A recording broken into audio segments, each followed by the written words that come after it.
सुखदेव जी महाराज परीक्षित राजा को वर्णन करते हैं। एकादश स्कंद की चर्चा करते हुए कहते हैं कि राजा, ये स्कंद का नाम है मुक्ति लीला और भगवान श्री जी बाबा के मस्तक का भाग है ये, और मुक्ति लीला है। मुक्ति लीला में वर्णन करते हुए कहते हैं कि एक समय की घटना है।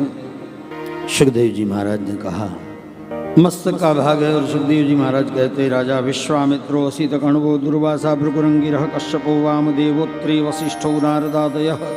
पिंडारक नाम के क्षेत्र में ऋषि सत्र का आयोजन हुआ, और उस ऋषि सत्र में विश्वामित्र, असित, कण्व, दुर्वासा, भृगु, अंगिरा, वामदेव, कश्यप, अत्रि, नारद, ये सारे ऋषि मुनि एकत्रित हुए पिंडारक नाम के क्षेत्र में। द्वारिका के नजदीक एक क्षेत्र है, वहाँ सारे ऋषि एकत्रित हुए और ऋषि सत्र का आयोजन था। सब वहाँ प्रश्नोत्तरी और तपस्या चल रही थी। उस वक्त भगवान के संतान यादव, और उनको लगा कि ये ऋषि कहते कि हम त्रिकाल ज्ञानी हैं, तो आइए हम उनकी परीक्षा करते हैं, ये वास्तव में त्रिकाल ज्ञानी है या केवल दावा ही करते हैं।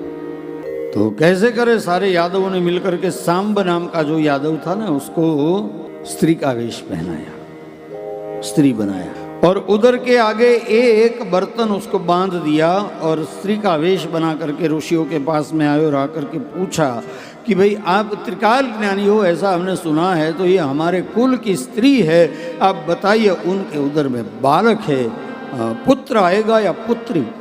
ऋषियों ने अपने नेत्र बंद किए, और नेत्र बंद करके देखा तो पता चला कि ये यादव कुल के भगवान के वंशज है, उनके बालक है, और हमारी मजाक करने के लिए आए, हमारी परीक्षा करने के लिए आए हैं। ऋषियों ने कहा कि भाई किसी को आप अगर प्रश्न पूछना चाहते हैं तो जिज्ञासा की संतुष्टि के लिए आप अवश्य प्रश्न पूछिए, अपनी जिज्ञासा की संतुष्टि के लिए अवश्य प्रश्न पूछिए। लेकिन आपको पता है, और जो कथा कर रहे हैं उनको पता है कि नहीं पता है, उनको मालूम है कि नहीं मालूम है, ये परीक्षा करने के लिए मत पूछिए। कुछ प्राप्त करने के लिए जरूर प्रश्न कीजिए, लेकिन उनको नापने के लिए प्रश्न मत करिए, वरना कभी उल्टा का सुलटा पड़ जाता है।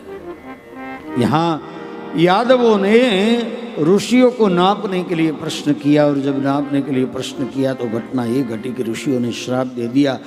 ऋषि समझ गए कि हमारी मश्करी करने के लिए आए हमारा, और जब ब्राह्मणों का अपराध किया, ऋषियों ने श्राप दिया कि जनिष्यति वो मंदामूशलम कूलनाशनम, जनिष्यति वो मंदामूशलम कूलनाशनम। इनके उधर से जो निकलेगा वो मुशल निकलेगा, और वो मुशल आपके कुल का नाश करेगा।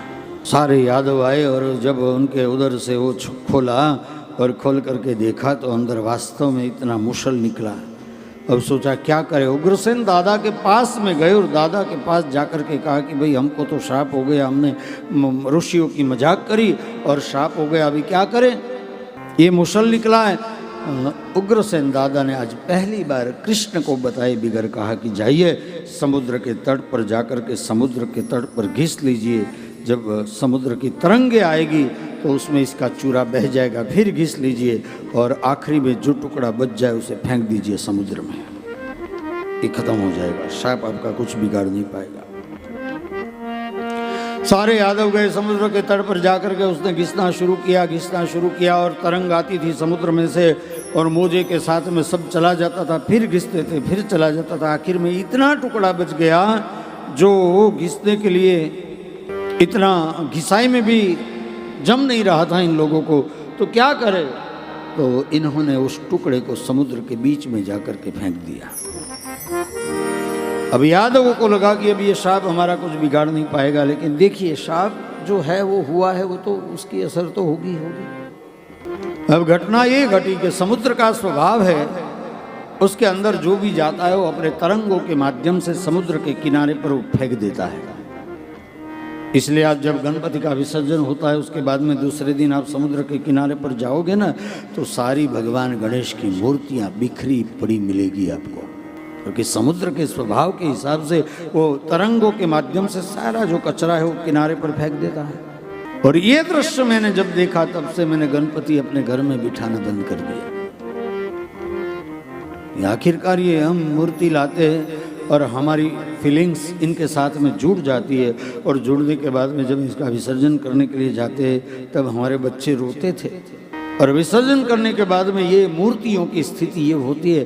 तो इससे अच्छा है कि हम ना ही मूर्ति बिठाए। तो और अगर बहुत आपका मन करता है बिठाने का तो अपने घर में धातु की मूर्ति ले आइए, उसे बिठाइए और पूजा कीजिए। और जब 3-1.5 दिन के लिए 5 दिन के लिए जितने भी दिन के लिए लाए उतने दिन बिठाइए, आरती पूजा करिए, सबको बुलाइए, और जब विसर्जन का दिन आए तो बाहर तक लेकर के जाइए और फिर वापस एक जगह रख दीजिए घर में। फिर दूसरे साल वही मूर्ति को दोबारा बिठाइए। ऐसा भी आप कर सकते हैं।